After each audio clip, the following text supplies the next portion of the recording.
Well, good morning, everybody, and welcome to the YRBiz webinar series, The Road to Recovery. My name is Karen Dubois, and I am the MC for today's session. We're very excited to have some great speakers today with us, and we'll be talking about some best practices and some trends and ideas and strategies that entrepreneurs are using to navigate the pandemic. And we also have some information to offer about resources and programs that are available to you right here in York Region. So I'd like to invite Jennifer Banakis from the Region of York's Economic Development Team to say a few words of welcome. Jennifer? Thank you, Karen. Hello, everyone, and thank you for joining us today. My name is Jennifer Banakis. I'm a Policy and Project Development Specialist with Economic Strategy at the Regional Municipality of York. Today's event is the 11th in a series of webinars designed to provide a roadmap to post-COVID economic recovery. At this time, I'd like to thank the Newmarket and Vaughan Chambers of Commerce and the York Region Business Coalition, who continue to partner with us to develop and deliver this webinar series. I'd also like to extend a special thank you to today's presenters and to Karen Dubois for organizing this event. Today's session features speakers from BDC and the York Small Business Enterprise Center and will provide you with business ideas, insights, and inspiration to help you navigate the challenging times we are facing. Small businesses are a critical part to our local economy, and this topic is very timely as many continue to operate and adjust their businesses on an ongoing basis. There are several valuable resources located in York Region to support businesses and entrepreneurs. York Region is home to 4 provincially funded small business enterprise centers who provide free support to both startups and existing businesses in their local communities. I'd encourage you all to reach out to your local center to see how they can support you and your business. And today you'll hear more about the services and programs that they provide. We hope you enjoy the content in today's session, and thank you once again for joining us. Back over to you, Karen. Thanks so much, Jennifer. So just a few housekeeping things before we get started. This session is being recorded, and following the session, we will be sending out a link to the recording so you can get the content that is presented. We will also be including PDF copies of the presentations from both BDC as well as the YSBEC. So sit back and enjoy the session. You don't need to rush to take notes because you'll get a copy of all the materials afterwards.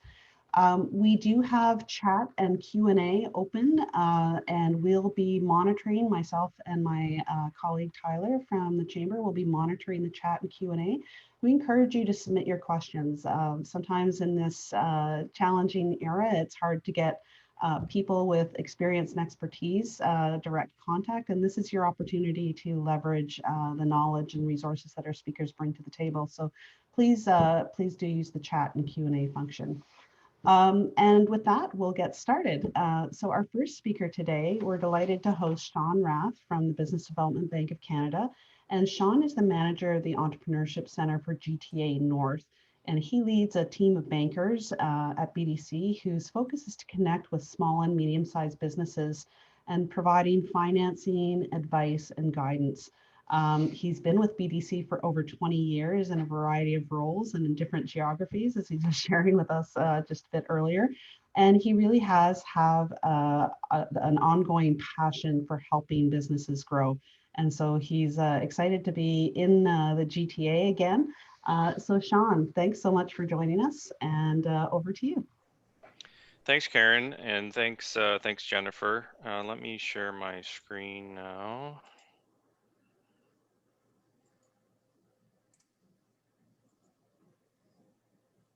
And let me know.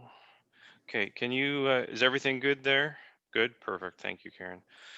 Again, thank you so much for having me on today's call. The corona pandemic has caused one of the largest economic crises in history, but Canadian entrepreneurs are responding with courage and resilience, and BDC is adapting as well.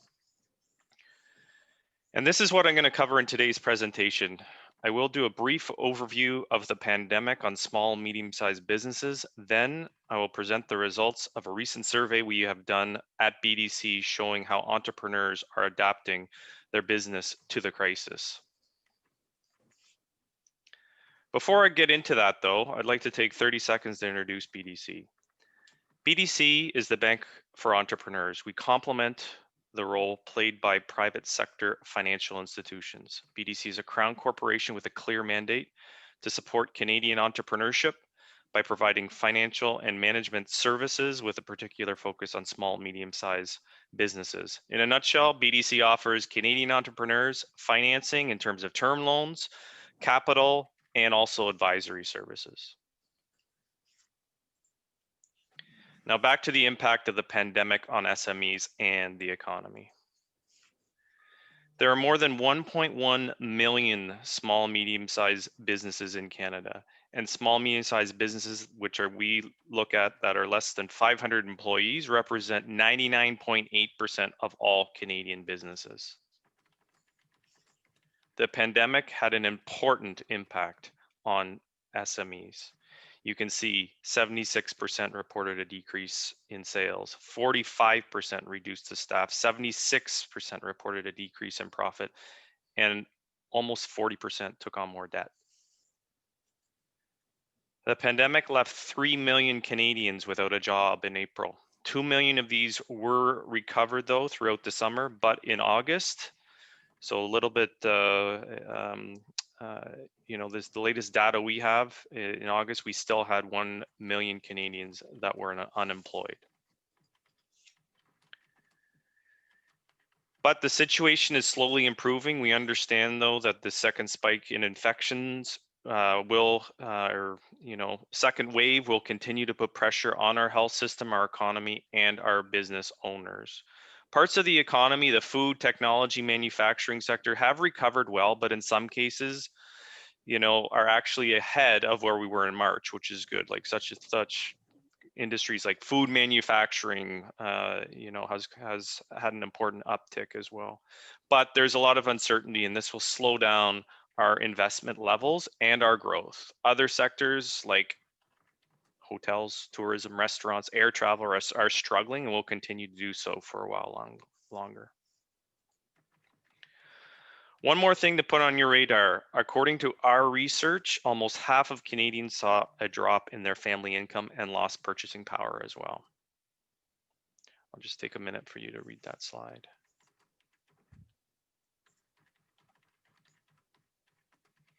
On the consumer side, we found out that the pandemic has definitely changed Canadians' habits. First of all, consumers are playing it safe and spending less. Secondly, being able to sell online is a must. 3, buying locally and responsibly has become very, very popular. And 4, health always remains that main concern. So how are Canadian entrepreneurs adapting their business to the crisis? To better understand that, we conducted 2 surveys, one among 1,000 Canadian SME leaders and 2,000 consumers in May and June of 2020. On the other hand, what we saw, the Canadian entrepreneurs showed a lot of ingenuity in adapting to these crisis challenges. Our study identified 5 priorities for entrepreneurs as they plan for the future. I'll take a few minutes to go through the 5 of them. Hopefully, there are some findings of here that can be of interest for other business owners as well. So first of all, the first strategy is to clean up the balance sheet. Nearly 4 in 10 entrepreneurs say that will be their priority for their financial recovery. The pandemic has greatly affected Canadian SME finances. Many experienced a dramatic drop in revenue while their costs fell only marginally. And I can tell you, being in the field right now, the number of entrepreneurs that I talked with about sort of cleaning up the balance sheet a little bit, it's definitely one of their main priorities. So to balance cash inflows and outflows, entrepreneurs are first seeking to reduce their operating costs. Those working in wholesale trade, accommodation, and food services are among the most likely to put the goal on the top of their list. Controlling cash flow, reducing debt is also a priority. Real estate and leasing businesses are among the first likely to reduce their debts. Some businesses are also planning to set up a contingency fund. So in times of crisis, cash becomes even more important than it usually is for a company. Getting your finances in order will help you sustain ongoing operations and facilitate recovery when the crisis is over. A good place to start when attempting to reduce your operating costs is to find recurring operating expenses that can be suspended in the short term. For example, would the landlord be okay for a postponement of a rent? Are there any supplies or materials you really don't need because of the reduced demand? Can you temporarily stop some of the communications expenses, defer discretionary expenses such as travel, etc.?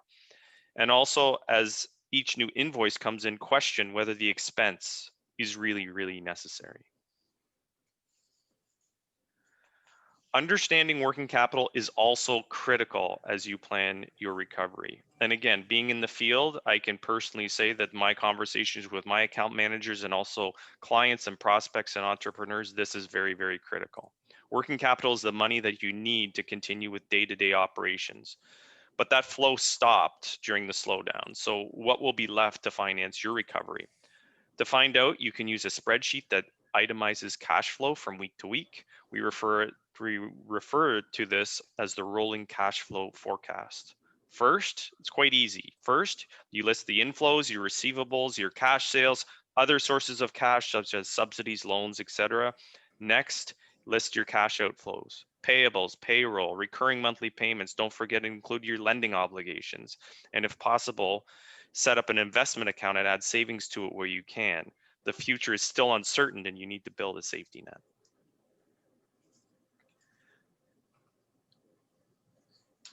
So to manage your debt, many of you are searching for financing to buffer your losses. If you reset and restart your pace, will it reach pre-COVID levels? You will have trouble paying your debts, and this will cause you added stress if you don't. So to manage your debt, you have to be prudent. Don't expect to bounce back to pre-COVID levels right away. And as everyone knows, the second wave is already here. Do the math. Use the rolling cash flow plan that I just talked about. Determine how much money you need and how much you can realistically pay back, and go at your own pace. The faster you grow, the more working capital you will need. If you have deep pockets, you can grow aggressively. And some companies right now are actually, I'm seeing a lot of growth plans, which is fantastic news. But if you don't, you will run out of money before your customers can pay you. Grow at a pace that makes the most of your working capital so you can minimize the amount you do need to borrow. Very important as well is to set up a contingency fund. Start saving cash. Deposit cash whenever you can. Create that cushion to buffer you through these challenging times. The second priority for entrepreneurs is taking advantage of technology. We were very pleased to see this with our survey. Many entrepreneurs are determined to modernize their business and to make them more productive by investing in technology.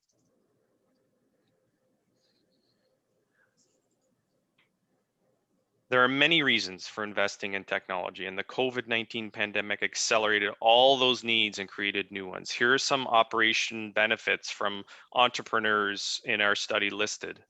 So you can see, you allow workers to practice physical distancing and telework. Optimize processes and reduce costs, 45%. Improve customers' online experience, a very key one, 40%. Maintain or reduce the number of workers. It's a reality. Sometimes technology does replace some jobs. Increase production capacity, 18%, and digitize the supply chain. In a previous BDC study, we saw that the more you invest in digital technologies, the more you see the benefits as well. For example, businesses that invested $10,000 in digital technologies saw 4% revenue growth. For companies that invested between $50,000 and $75,000, revenue grew more than 9%. And then we saw revenue increase more than 16% for businesses that invested between $500,000 and $1 million. So you can see that technology is very key to any strategy right now. The right time to think about risks to your technology systems is before something bad happens. So a few simple steps will allow your company to continue to run seamlessly, or at least minimize the costs of a major information technology problem. So protect your investment, back up your data, adopt a security policy, create a recovery plan, wipe older equipment, and protect current equipment. We believe the key to profitable tech investments, though, is to start with small projects. Don't try to implement too many changes too quickly. Instead, look for quick wins and technologies that have the greatest upside for your business. The third one, focus on telework. This is the third priority for SMEs. Canadian entrepreneurs want to continue to integrate telework into their practices, and 60% of SMEs are relying on telework post-crisis, up 50% before the crisis. Just look at this call right now as an example. So there are many positive outcomes entrepreneurs have identified for teleworking. The organization's ability to innovate, 55%. Employee productivity, 52%. Employee motivation, 49%. And the ability to attract employees, huge, 44%. And a corporate culture, 34%. Basically, 18% of entrepreneurs believe their workspace needs will decrease in the future. Providing the right tools. To help your employees work from home, you need to ensure that they have the right tools. Here are some steps that you can take in order to do so. Number one, invest in equipment and infrastructure that allows your team to work successfully from home. I know a lot of businesses have already done this. Take advantage of free or low-cost tools. You don't have to spend a fortune. For example, what we're on right now, Zoom, Google Hangouts, Skype, Slack, Microsoft Teams for collaboration, Trio or Basecamp for project management. Insist that everyone on your team use the same applications though. Specify that you want everyone to use Google Hangouts, for instance. Choose the software tools that are easy to install and use. If the cost of supplying employees and the necessary equipment is of a concern, consider it an investment. Always consider it an investment. According to a recent report by globalworkplaceanalytics.com, a typical employer can save an average of $11,000 per half-time telecommuter per year.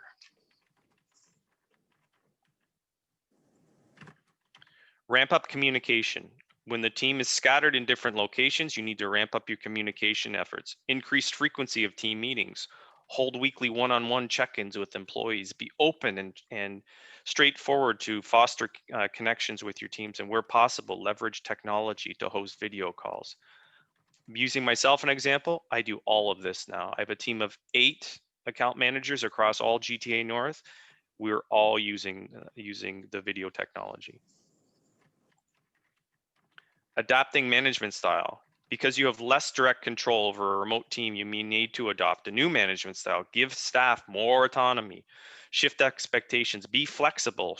Support your managers as well. 77% of managers felt it was harder for them to manage their remote team. So this is very, very important. Number 4, increase my online sales. Very, very key. Very key. Companies that were already selling online were less affected by the lockdown. No surprise though, 3/4 of all businesses that want to increase their online sales already have an online presence. Selling online is key. So how do you do this? How do you boost your online presence? There's much more to getting online than just building a website and people coming to find it. The same is true for any website, whether you're setting up for e-commerce or not. Your website is just one piece, only one piece of the puzzle that will allow customers to find, evaluate, buy from, and then stay in contact with you online. For a fully functioning online business, consumers need to have a smooth experience at each touch point, whether it be you're on your website, social media, and mobile application. The trick to success is to use these tools in the right way at the right time. Getting online can be done very quickly and without too much investment. Here are some key things that you should consider to become a web-based seller. Product catalog, order fulfillment, payment method, fees, pricing policies, customer service, and of course, technology as well. Over 50%, so 56% of consumers have made more purchases, again, more purchases online than both since the crisis began. Very important figure. Again, Canadian businesses that do not have an online presence risk being shut out of a global e-commerce growth, leaving money on the table and losing ground to online competitors both in Canada and abroad. There are 1.1 million businesses in Canada. Since only 50% of businesses have a website, it means more than 500,000 Canadian companies are invisible to customers and business partners online. Having an online presence is now a can't miss opportunity for all businesses that want to continue growing and remain competitive. And as the slide says, if you're not online, your business is invisible. An online presence can help you grow sales and insulate your business from potential lockdowns. Number 5, reviving growth, the 5th priority. 25% of SMEs are prioritizing growth post-COVID. And again, I can talk from personal experience because I'm starting to see a lot more growth projects come across our desks rather than, COVID support per se. Many Canadian businesses have experienced a significant drop in revenue as a result of the pandemic. Canadian entrepreneurs now want to rectify the situation and refill their order books. Among entrepreneurs who expect to still be in business a year from now, nearly a quarter are prioritizing expansion after the crisis. Some see great acquisition opportunities. Others want to take advantage of a sector that still is not doing very well. One thing is for certain, though, is entrepreneurs are not losing sight of growth. There are many reasons for entrepreneurs wanting to revive growth after the COVID crisis, and here's a few of them. Ensuring the company's survival, key one, obviously, but diversifying a company's consumer base, 47%. Diversifying a company's service offer, 42%, so maybe pivoting a little. The company's sector is doing well, almost 40%. Good acquisition opportunities available. I think I've seen this week probably 5 proposals come across my desk that other companies want to buy, other companies to diversify. And then an enviable financial position compared to competitors as well is another reason. The brakes on growth. Entrepreneurs seeking growth have already done their homework and understand, though, the challenges ahead. They are aware that the uncertain economic environment could make things difficult. 2 out of 5 companies also mentioned the impact of a second wave, which we're already in. Entrepreneurs are expecting to face more ordinary challenges, such as difficulty finding labor and also financing as well. Successful businesses, though, are more likely to use strategic planning. Evidence shows a direct link between strategic planning and business success. Up to 80% of successful companies do develop a strategic plan. So let's dig into this. What is a strategic plan? A strategic plan is a management tool that outlines a company's future state, as well as the resources and tactics it will use to arrive there.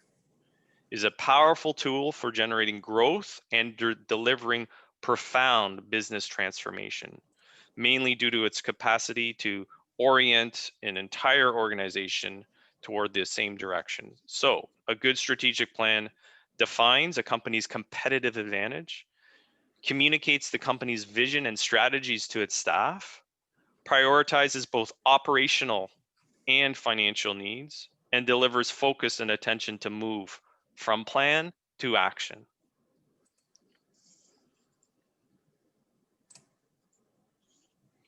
So 3 areas of your strategic plan to review. A full strategic plan exercise reviews all the activities and the areas of a company to determine the future direction, objectives, and vision for the business.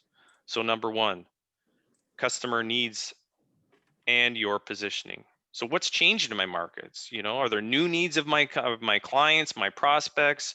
And what I'm offering still relevant in the marketplace? And what really is my competitive advantage? Secondly, distribution channels. How have my means of distribution been affected? You know, what distribution methods do my clients prefer now? And there's the online piece of it, using the technology, the online piece. How do I actually develop an online strategy? Supply chains and operations. Maybe my supply chain needs to change. Maybe it doesn't. How do I manage the remote work of my employees? Again, a challenge we just talked about. And how do I ensure the health and safety of employees and customers, especially during this pandemic? So you need to identify some priority actions. As you analyze your business in the current context, you'll identify several strategies to increase your success in the economic recovery. The table in the current slide is a method for classifying the initiatives and thinking about your priorities based on the benefits they will yield in comparison to the effort and resources they will require. We all have limited resources, so choosing initiatives where impact is high and costs and efforts are low is the most desirable. In the example of a company illustrated here, they have determined that improving online sales will yield the highest impact as compared to other initiatives identified. So there you have it. There's 5 priorities of Canadian entrepreneurs. Number 1, let me review. Put finances in order. Number 2, take advantage of technology. Number 3, focus on telework. Number 4, sell online. And number 5, revive the growth. So as Canada's Bank for Entrepreneurs, we will continue to be here to accompany entrepreneurs as they plan for these 5 priorities and to support them through the second wave and down the road for recovery with financing and advice. This is our role as a development bank, and we'll continue to play this role. And I know this presentation will be sent out to all the participants as well. So please feel free to use some of the examples, like the cash flow tool that we had in there, and some of the strategic stuff to add value to your business. So Karen, that's all I have at this point. I will stop sharing and send it back over to you. Great. Thanks, Sean, so much. That was a really great presentation and a lot of good information. I've taken notes, but we're going to do a Q&A session after our next presenter. So stay on the line, Sean. We've got lots of questions rolling in for you. But at this point, I'd like to introduce Vivian Hotam. She is a small business consultant with the York Small Business Enterprise Center. And works very closely with the colleagues at BDC to help support small businesses here in York Region. So Vivian, can I throw it over to you and ask you to share the information about the programs and resources? Sure. Hold on a second. I'm just going to share my screen. Whoops. And while Vivian's doing that, Sean, are you okay if I share your contact information with the participants if they want to connect with you and follow up? Absolutely. Okay, I'll no be problem. putting Sean's email address in the chat so you guys can connect with him directly. Perfect. All right. Perfect, Vivian. Can everyone see that? Yeah, it's working perfectly. Perfect. All right, thank you so much for having me today. So I'm Vivian Hotam. I'm the small business consultant at the York Small Business Enterprise Center. I'm one of 2. I also have a colleague of mine, Danielle Mazzaferro, which some of you guys may know. So at the York Small Business Enterprise Center, we're located in Newmarket, and just here's a little map of the entire region there. So we're otherwise known as YSBEC. We're a business resource center located at the new building. Actually, we recently moved. We're over at 17150 Yonge Street now. And we are managed by the Regional Municipality of York's Economic Strategy Division. We're also funded in part by the Ministry of Economic Development, Job Creation, and Trade as part of the Small Business Enterprise Center network. So there are 47 across the province, and our office is dedicated to support the small business community within the northern 6 municipalities of York Region. So Georgina, Newmarket, East Gwillimbury, Aurora, King, and Woolcher-Stouffville. And Aurora there.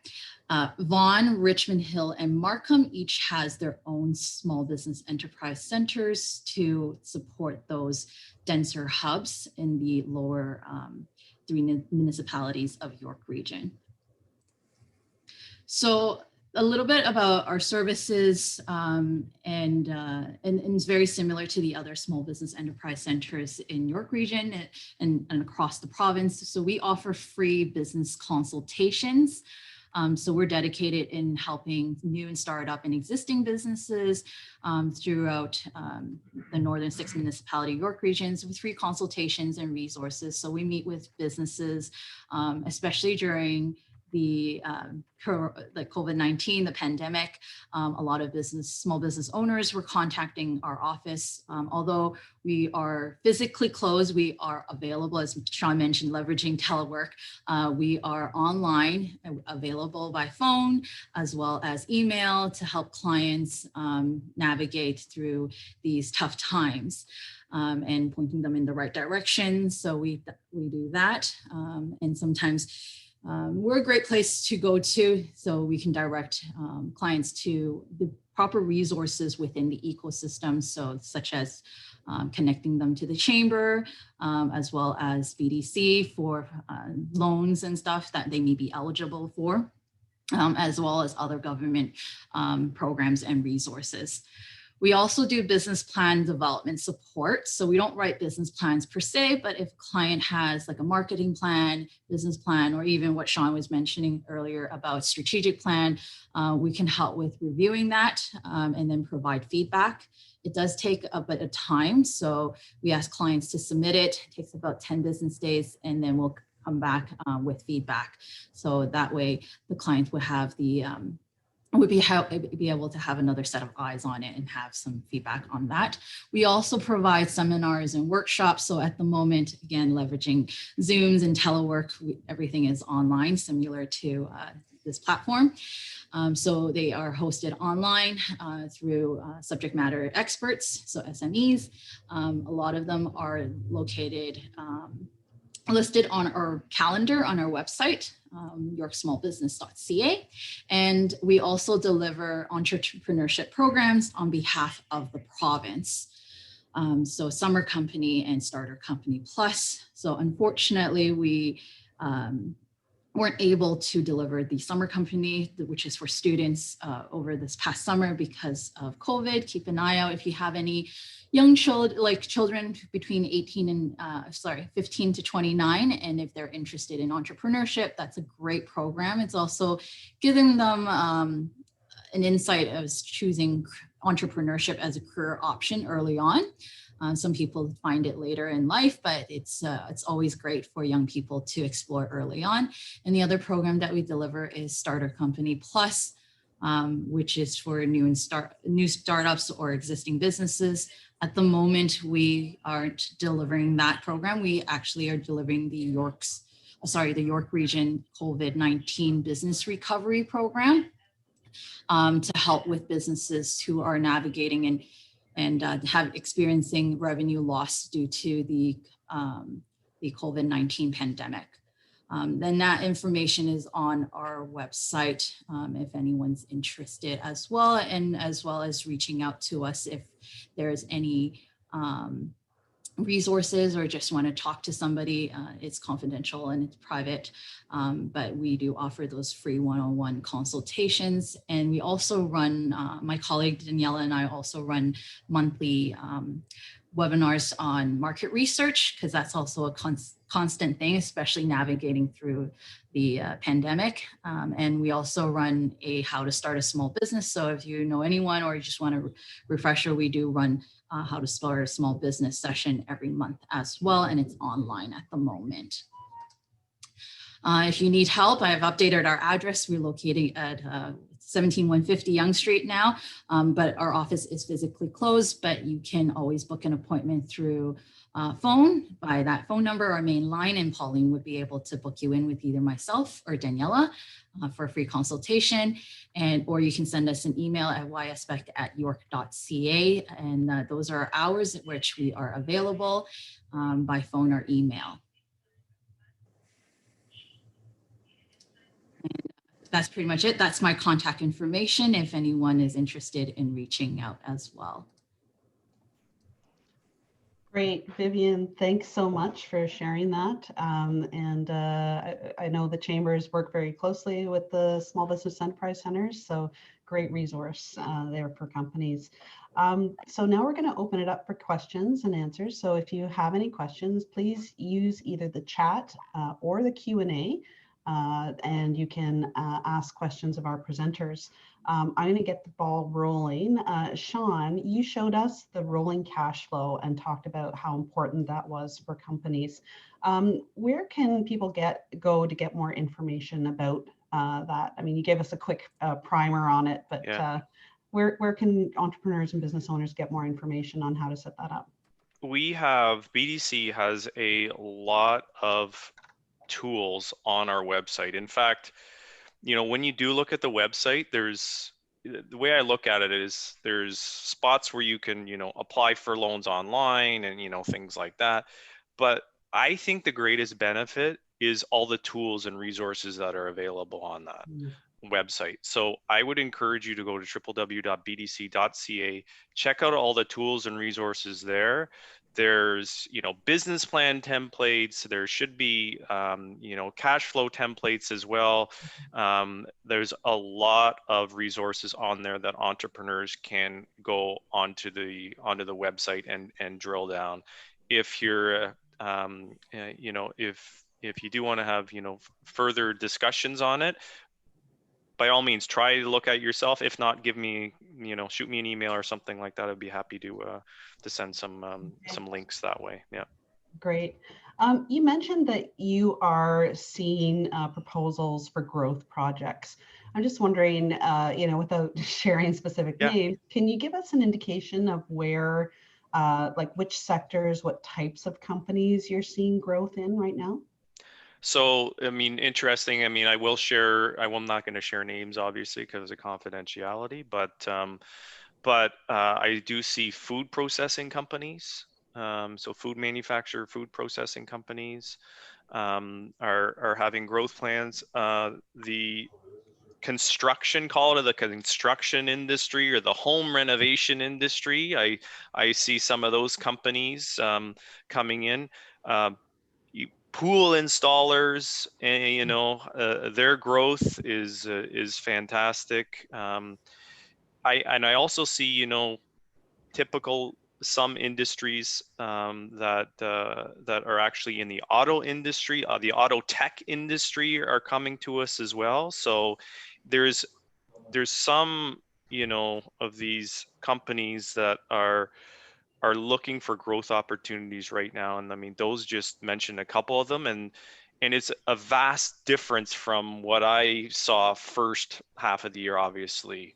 When April, May, and June hit, it was all about, trying to deal with the COVID crisis. There were a lot of working capital loans, quite frankly, for survival, Karen. And but now there's a shift. There's definitely a shift to okay, we went through the 3, 4, 5 months of COVID. COVID's still here, obviously. We're in wave 2, but you know what? We're looking at growth opportunities right now. And I'm dealing with a signs manufacturer right now who had a ton of business come in because of all these signs that need to be manufactured and produced with regards to COVID. So they need working capital to continue to grow. So it's very interesting to see some of these. Great. So you touched on the hospitality sector and how that's been negatively impacted and likely will continue to be negatively impacted for some time. So if you're an entrepreneur, if you're a business person, where do you look to find those opportunities? Because let's say I'm in one of those businesses that, there's just not going to be a lot of certainty going forward. Is it about joining conversations? Where do you find those growth opportunities, whether it's, pivoting to a different sector or a different industry? Yeah, I mean, I think it always comes down into what the entrepreneur's real passion is for. And you Mm. kind of follow the way, you follow that path.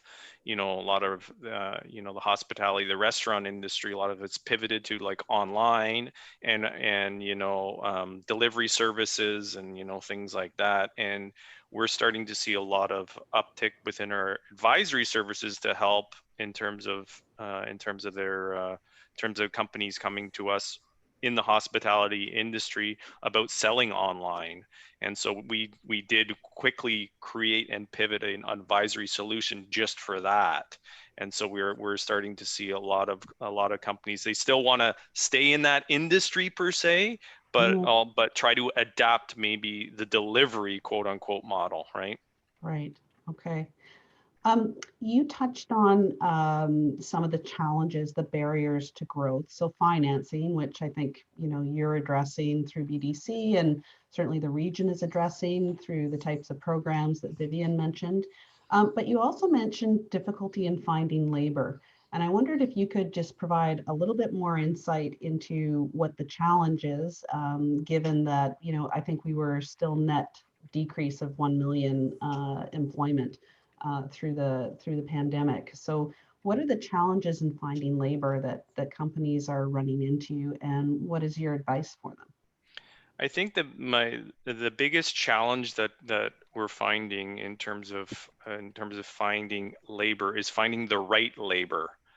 Mm. And so there's a difference between, someone who may have a whole general experience or lots of experience, but maybe in a more generalist role. And so the companies are finding when they're pivoting their business model, they're really targeting certain employees with different skill sets. And I'm going to be honest with you, a lot of it is technology driven.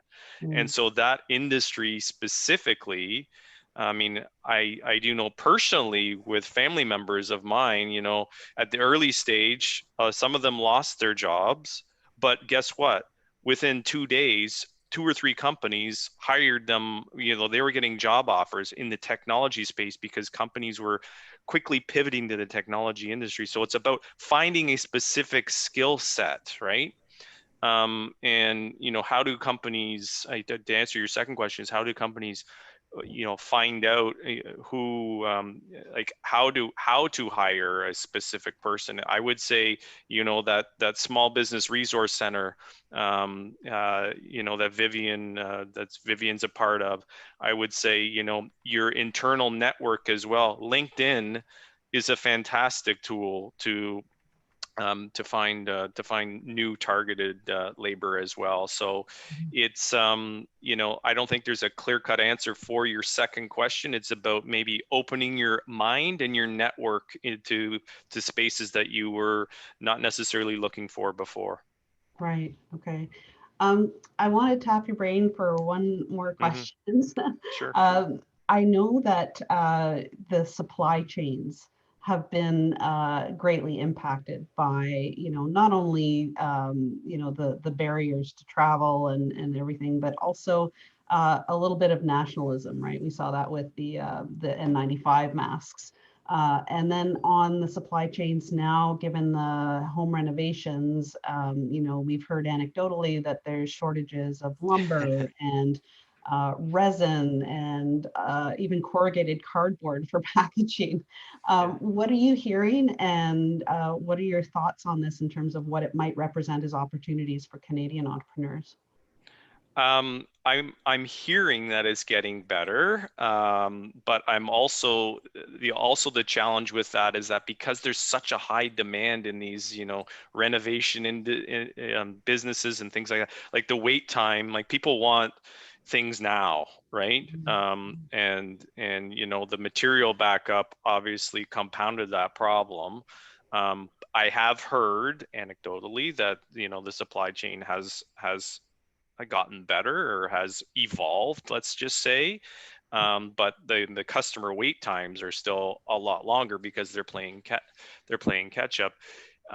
You know, some good opportunities though do exist earlier on the food chain for entrepreneurs that want to take advantage of, you know, sourcing product internationally even, and things like that. I have seen an uptake in even companies coming to us purely for either purchase order financing or working capital to get stuff overseas faster, to get it in sort of the supply chain too. So there are opportunities earlier on in the supply chain if you're in that entrepreneurial spirit and that sort of business focus, right? There are some opportunities to be had there. Okay, great. Yeah. Vivian, I was wondering if you could share with us, you know, what kinds of things you're hearing from the customers or the clients that you're working with. What are their concerns and drivers that they're bringing to you? Well, I can't go into specific because of confidentiality and privacies, but I can speak in terms of a general sense. And Sean touched on it a few bit too, as well as that getting workers coming back. Because of the shutdown, many people went on SEBA. I know SEBA has, sorry, not SEBA, the CERB, sorry. And all of that, when restaurants and a lot of these places were reopening, they had a lot of difficulty in getting staff back. Some may have found a new position elsewhere, but others just had difficulty getting staff back altogether. So that's a common one we do here, or having difficulty, you know, being able to, you know, keep the staff, for example, because of downsizing or whatnot type of thing. And a lot of businesses we're hearing a lot is being creative, leveraging technology, going online. So now, you know, counting our blessings, because last time something like this happened 100 years ago, technology like Zoom and stuff didn't existed, right? And when we look at that, and then there's a lot of comparisons with experts using that data from before to comparing it now, obviously, right? From the Spanish flu, you know, it's like, you know, we really got to count our blessings in terms of what we have today and how far we've come as human beings and in business and how we do business in general too. So, but yeah, a big one part of it is that. And then another one is access to cash flow. A lot of people dipped into savings, and as a result of that, having difficulty with cash flow. It took a little bit of time for things to be implemented, for example. So it was great to hear programmings from the federal government and provincial government to provide to small business owners. I've been in touch with some clients and letting them know about that as well. But the difficulty thing is once things are announced, it does take a little bit of time. And I remind people is that unfortunately, it does take a little bit of time, right? So let's use that as an example. So when the SEBA was first announced, a lot of small business owners weren't able to tap into that line of credit because they were using personal checking accounts. Let's use that as an example. It was only sometime in, it was like late October actually, where the news release was sent out, where if you were a sole proprietor using a personal checking account, now it's gone through the banking system where they're able to access that. So it's just reminding people is that, you know, that it's here, the programs are announced, but it's just also keeping on top of letting people know that, you know, it does take a little bit of time, and when it is available to, you know, be in touch with their financial institutions to be able to apply for that. Right, okay. I was wondering, you know, since Vivian mentioned the CERB, and although that I think is wound down, but the employee wage subsidy program, the federal government announced that that was going to go to the spring. How important is it, do you think, Sean and Vivian, that there's, you know, a degree of certainty about the availability of the type of funding that is available for companies to draw upon? Well, I think it's a huge opportunity to ensure that there is some sort of consistency as we move through wave 2, and that entrepreneurs do take advantage of these various programs that are out there. I know that there are a lot, and as Vivian said, when something gets announced, it does take a little bit of time to go through, the ripple effect for it from I call it idea to implementation.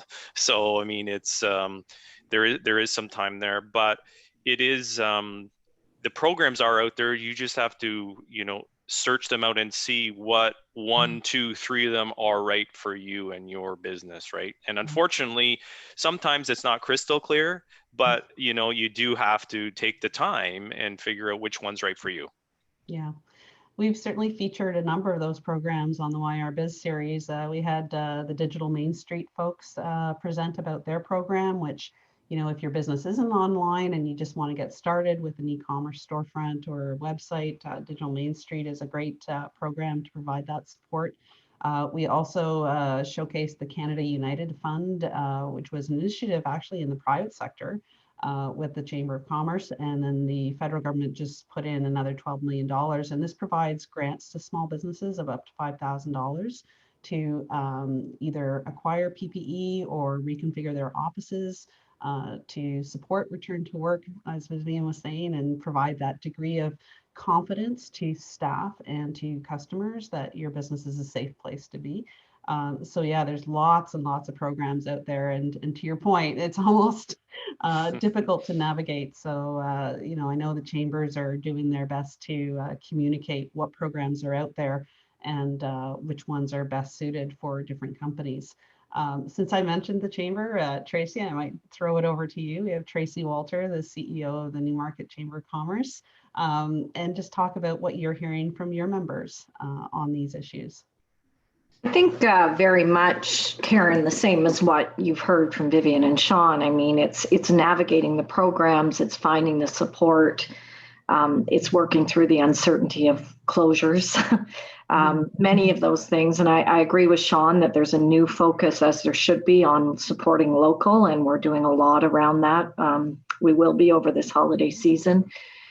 Just imploring people to think local first. Is a big piece. You did mention the Canada United program. Those grants actually closed this week. They had such an overwhelming response that the allotment for Ontario was reached. I believe Quebec was as well. So the large provinces, they were just inundated. And so they had to close it on the weekend. We're hoping that, the same type of response that we got in terms of being that topped up, that will happen again. But yeah, there was just such a huge overwhelming response, but it tells you how much of a need there is out there with our small business community for those types of loans. And I'm hoping that, or grants rather, because I mean, everybody's quite already leveraged. So it really is the grants around some of these things. So we're looking for other ways to do that. And there's a little provincial budget coming down today. So we're hoping we'll see some positive programs for businesses as well. And on Monday, actually, Minister Rod Phillips will join us for a conversation about the budget and what it means to businesses. So that's 10 a.m. on this coming Monday. So if anyone wants to join us for that, the information will be up on our website shortly. Okay, well, that's exciting. That should be interesting for sure. As you mentioned, sort of coming up next week, I did want to just mention quickly that on Thursday, November 12th, we're going to have an open conversation about the new COVID framework that the provincial government has brought in that takes effect this Saturday. And we know that businesses have a lot of questions about it and how it's going to be implemented and where the data transparency will come from, and then how to incorporate that into their business planning processes. So also another good session for you to join. It isn't presenters, it's a conversation to share concerns, ask questions, and get clarifications. So yeah, that's another good one to keep an eye out for. You mentioned, Tracy, the upcoming holiday season. And I think Amazon has already said, if you don't order by next week, don't expect it by Christmas, just the volume of demand. What does that mean for local businesses? How can they leverage that opportunity? Well, I think there's lots of opportunities to leverage here, and the town in Newmarket is going, well, as one example, I know this is a York region call, so other communities are doing similar focus on local shopping. But I think it's really take advantage of any of the things that your town or your chamber is doing to, you know, highlight your business and you know, we're doing a holiday gift guide, for example. So, you know, gifts at different price points. So under $10, and we'll feature some things, and you can go direct from, you know, the holiday gift guide to buy it from sites that are local or pick it up. So yeah, just being able to have some new ideas and pick up locally. And I think just always keeping in mind, I mean, the opportunity for businesses is to really get out there, take advantage of many programs that are being offered right now to help them and at no cost. So as much as you can get your message out there and just have people like, oh, I never thought of that. And I think that's a lot of it, right? You forget what's right here because Amazon's constantly in your face, and you search one thing and, you know, they keep making suggestions for you. It's a little hard to not like get into that consumerism that we all love about Amazon, but you know, it's the local businesses that support the sports teams, that, you know, give to the charities. I mean, so many charities are hurting right now because the businesses can't support them in the same way, and they can't do events. So it's all an ecosystem, and we really have to keep that in mind now more than ever. That local economy is really dependent on us. Yeah, that's a great point, right? As much as we're, you know, connected globally with all the technology, this isn't really about a community-driven recovery. It's no business on their own. It's everybody working together and rolling up their sleeves. So, you know, certainly, you know, Sean, you're in an interesting position because you've got the whole of GTA, so a whole bunch of communities. So you must be hearing something similar in terms of, you know, very creative and innovative ways that government and chambers are partnering to try and support the business community. Yeah, and you know, even I've heard that some communities are coming back to buying local, like putting together almost gift boxes of, you know, a bunch of different products from, you know, local downtown businesses, and selling them as sort of gift baskets or gift boxes. So I thought that was a fantastic idea. Yeah, great. Well, we're coming up to time, so I just wanted to take this opportunity to extend a sincere thank you to Sean and to Vivian for joining us on behalf of the Newmarket and Vaughan Chambers and the region of York, and for sharing your time and expertise. This is such a interesting and challenging time without precedent, and so you know, people like yourself that are willing to share your insights and just even give the feedback to the businesses about what you're hearing on the ground is so important, you know, to be able to help navigate forward directly. So I want to thank you for your time today, and thank you for the BDC for joining us. As I mentioned at the start of the session, we're going to be sending a link to the recording around, as well as Sean's and Vivian's presentation. So I hope you'll keep an eye out for that email. And then also consider joining the session on Monday with the provincial minister regarding the new budget, or next Thursday to talk about the new frameworks. So thank you everybody for participating. We really enjoyed the conversation, and I hope you have a great day. Thanks so much, everyone. Thank you. Thank you. Bye-bye.